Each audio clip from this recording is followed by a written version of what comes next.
Yeah, welcome. And we're working on the angle addition postulate.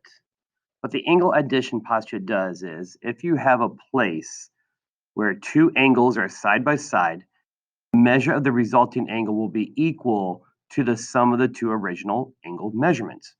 Here's what they're giving you here is that they're giving you the measurement of one angle, they're giving you the measurement of a second angle, and if you add those together, then you get the resulting angle, and the resulting angle is the large angle there, which would be 100 degrees. We're going to do some practice problems, and again, some of these get very tricky, so definitely watch out for the notation and make sure you know what you're solving for. Notice on this first one, what it's asking for is wanting you to solve for TMF. TMF is the full angle. They give me the small angle, they give me the other small angle. So what they want you to do is take this and add it together. So 27 plus 63, add that together, and what I get is 90. Make sure you put the degree symbol, as I always forget there, so make sure you include everything. The second problem is very similar to the setup, really not much of a difference. I'm looking for XLV, which is really just the sum of both of those angles. So what I'm looking for is 39 plus 103. And again, if I add those together, I get the result of 142 degrees. That's the full angle together. These problems do get a little bit trickier as you move on. As you can see from these next two, example 3 is kind of like a story problem. Example 4 will assume that you know what the straight line equals as well. Let's read, first of all, example 3. Let Q be an interior of an angle POR. Use the angle addition postulate to solve for X. Find the measurement of each angle.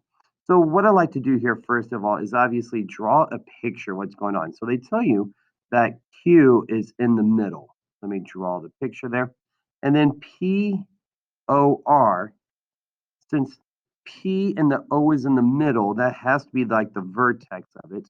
And then R is the other endpoint. Now, let's go through and write out all the missing parts here.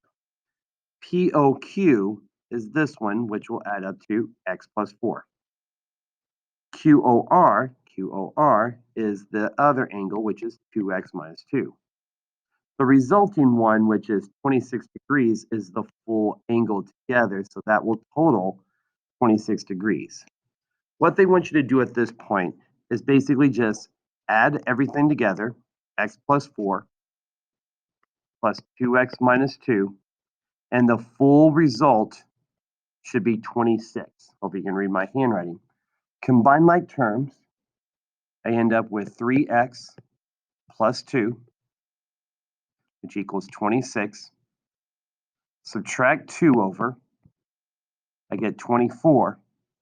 And then divide by 3. Once I divide by 3, I get x equals 8.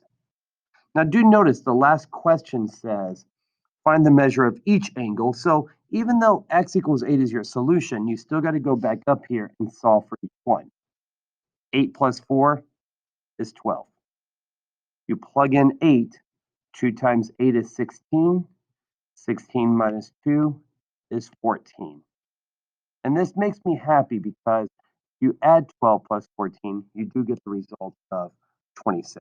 All right, I want to erase some of my work here. So I have some space for the next problem.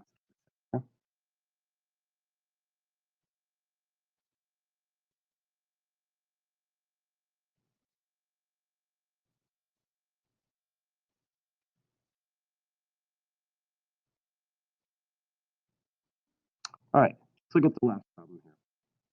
On the last problem, this is a straight line.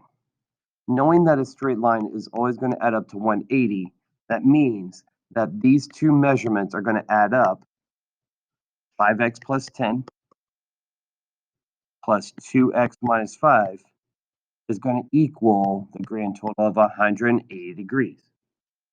Now, combine my like terms, I get 7x plus 5 equals 180 degrees.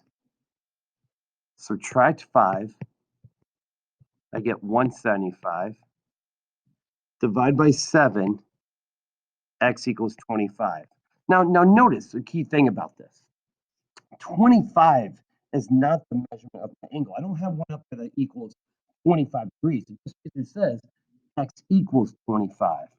So what I have to do is go back up here and plug in 25 for both of those x's. If I go up here and take 2 times 25 minus 5, that will be 50 minus 40, I'm sorry, minus 5, which is 45. Take 5 times 25 plus 10. 5 times 25 is 125 plus 10, which is 135. And again, this makes me happy because both of those add up to 180.